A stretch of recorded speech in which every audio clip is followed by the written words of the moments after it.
Hi I'm Satish, welcome to top 980. ఇవాల్టి top 9 entertainment news అంటే ఇప్పుడు చూసేద్దాం. డ్రాగన్ సినిమా కోసం యంగ్ టైగర్ ఎన్టీఆర్ తన కంఫర్ట్ జోన్ నుంచి పక్కకు వచ్చి మరీ కష్టపడుతుండడం ఇప్పుడు టాలీవుడ్లో హాట్ టాపిక్ అవుతోంది. ప్రశాంత్ నీల్ సినిమా కోసం యంగ్ టైగర్ కేవలం 5 నెలల్లోనే 18 కిలోల బరువు తగ్గినట్టుగా తెలుస్తోంది. దీంతో తారక్ తరచూ అనారోగ్యానికి గురవుతున్నాడని టాక్. అయితే ఆరోగ్యాన్ని పనంగా పెట్టి మరీ షార్ట్ టైంలో 18 కిలోలకు పైగా బరువు తగ్గడం అంత మంచిది కాదని తారక్ ఫ్యాన్స్ నెట్టింట అభిప్రాయం వ్యక్తం చేస్తున్నారు. ఇలాంటి హై రిస్క్ పనులను మానుకో అన్న అంటూ తమ అభిమాన హీరోను రిక్వెస్ట్ చేస్తున్నారు. కుంభమేళా సమయంలో పూసలమ్ముకుంటూ ఫేమస్ అయిన యువతి మోనాలిసా భోస్లే ప్రేమ వివాహం చేసుకుంది. కేరళలోని పూవార్ అరుమనూర్లో ఉన్న నైనార్ ఆలయంలో ఈ వివాహ వేడుక జరిగింది. కేరళ మంత్రి వి శివన్ శెట్టి, సిపిఎం రాష్ట్ర కార్యదర్శి ఎంవి గోవిందన్ ఈ వేడుకకు హాజరైనట్లు కేరళ మీడియాలో వార్తలు వస్తున్నాయి. మధ్యప్రదేశ్లోని ఇండోర్కు చెందిన మోనాలిసాకు మహారాష్ట్రకు చెందిన ఫర్మాన్ ఖాన్ ఫేస్బుక్ ద్వారా పరిచయం అయ్యారు. ఆ పరిచయం కాస్త ప్రేమగా మారింది. అయితే వీరి ప్రేమకు ఇరు కుటుంబాల పెద్దలు అంగీకరించలేదు. మతాలు వేరు కావడంతో మోనాలిసా తండ్రి జైసింగ్ భోస్లే ఈ పెళ్లిని తీవ్రంగా వ్యతిరేకించాడు.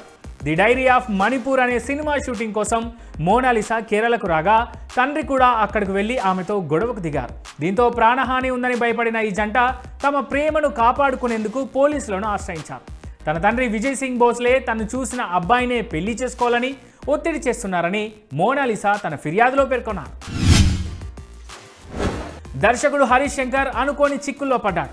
Ustaad Bhagat Singh cinema post production పనుల్లో బిజీగా ఉన్నాయన ట్విట్టర్ వేదికగా అభిమానులతో ముచ్చటిస్తుండగా జరిగిన ఒక చిన్న పొరపాటు పెద్ద వివాదానికి దారితీసింది. ఒక నెటిజన్ తన ట్వీట్లో ఈ సినిమాతో బాక్స్ ఆఫీస్ రికార్డులు లేపేయాలని అడగ్గా హరీష్ శంకర్ ఆ ట్వీట్ను పూర్తిగా చదవకుండా హడావిడిలో తదాస్తు అని రిప్లై ఇచ్చాడు. దీనిపై అభిమానులకు సారీ చెప్పారు. డార్లింగ్ ప్రభాస్ మరో మూవీకి గ్రీన్ సిగ్నల్ ఇచ్చారా? ఇదే ఇప్పుడు టాలీవుడ్ సర్కిల్లో హాట్ టాపిక్ అవుతాం. రీసెంట్గా మలయాళ దర్శకుడు దింజిత్ అయ్యతన్ ప్రభాస్ను కలిశారు. కిష్కిందకాండ, ఎకో లాంటి సినిమాలతో పాపులర్ అయిన దింజిత్ ప్రభాస్ను కలవటంతో ఈ కాంబినేషన్లో సినిమా రాబోతుందన్న చర్చ మొదలైంది. అల్లు సినిమా ఒక్క హైదరాబాద్కే కాదు త్రూఅవుట్ ఇండియాకే తలమానికం కానుంది. ఎందుకంటే అల్లు సినిమాస్లో ఇండియాలోనే అతిపెద్ద అంటే 75 అడుగుల డాల్బీ స్క్రీన్ రెడీ అవుతోంది. మార్చి 12 ఈ స్క్రీన్ అందుబాటులోకి రానుంది. దీంతో ఇప్పుడు అల్లు సినిమాస్ నేషనల్ వైడ్గా హాట్ టాపిక్ అవుతోంది. ప్రస్తుతానికి ఇండియాలో కేవలం 3 డాల్బీ విజన్ స్క్రీన్స్ మాత్రమే ఉన్నాయి. అందులో ఒకటి పూణేలో 55 అడుగుల స్క్రీన్ కాగా రెండవది బెంగళూరులో 65 అడుగుల స్క్రీన్, ఇక మూడవది 75 అడుగులతో కోకాపేటలో ఉన్న అల్లు సినిమాస్లోనే. దీంతో ఈ స్క్రీన్ టికెట్ రేట్స్ ఎలా ఉండనున్నాయనే ఉత్కంఠత అందరిలో నెలకొని ఉంది ప్రజెంట్. విజయ్ త్రిష వ్యక్తిగత విషయం గురించి ప్రజలు ఎందుకు మాట్లాడుకుంటున్నారో తనకు అర్థం కావడం లేదని నటి ఖుష్బూ అన్నారు. తమకు నచ్చినట్టుగా జీవించే స్వేచ్ఛ అందరికీ ఉంటుందన్నారు. త్రిషతో విజయ్కున్న రిలేషన్ ఆయన రాజకీయ జీవితం మీద ప్రభావం చూపించదని ఆమె అన్నారు.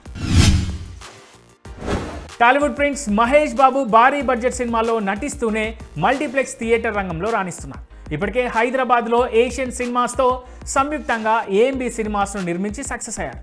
ఇప్పుడు దేశవ్యాప్తంగా ఈ బ్రాండ్ను విస్తరింపజేయాలని ఆలోచనలో ఉన్నారు. ఈ క్రమంలోనే రీసెంట్గా బెంగళూరులో 9 స్క్రీన్స్తో అత్యాధునిక సదుపాయాలతో మల్టీప్లెక్స్ను ప్రారంభించారు మహేష్. అయితే ఇప్పుడు విశాఖలో కూడా తన వ్యాపారాన్ని విస్తరింపజేయాలని మహేష్ బాబు ప్లాన్ చేస్తున్నట్టుగా టాక్.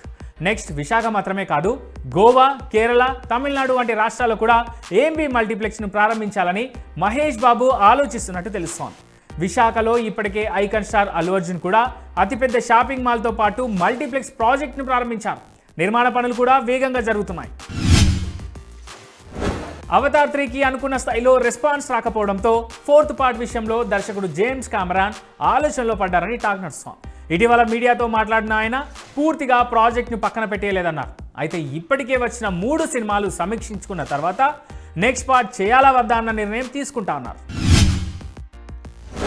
సినిమా ఇండస్ట్రీలో అందానికే ఎక్కువ ప్రాధాన్యత ఇస్తారని, టాలెంట్ గురించి ఎవరూ పెద్దగా పట్టించుకోరని తన రీసెంట్ ఇంటర్వ్యూలో సమీరా రెడ్డి షాకింగ్ కామెంట్ చేశారు. అంతేకాదు తెల్లతోలు వ్యామోహం తనను చాలా ఇబ్బందికి గురి చేసిందన్నారు. సాధారణంగా ఓ నటిగా, మహిళగా ఎప్పుడూ అందంగా ఉండడానికే తాను ప్రయత్నించానని, కానీ మరింత అందంగా కనబడాలంటూ తనకు కొంతమంది డైరెక్టర్లు మేకప్ చేయించారంటూ ఆమె చెప్పుకొచ్చారు.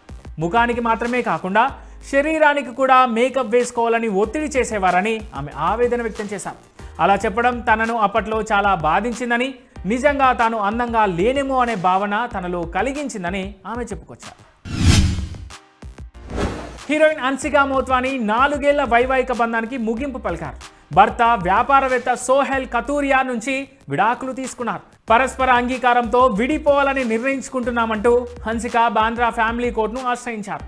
దీంతో న్యాయస్థానం వీరికి విడాకులు మంజూరు చేసింది. అయితే భర్త నుంచి ఎలాంటి భరణాన్ని డిమాండ్ చేయకుండా హన్సిక విడాకులు తీసుకోవడం సోషల్ మీడియాలో ఈమె డైవర్స్ కంటే ఎక్కువగా వైరల్ అవుతోంది.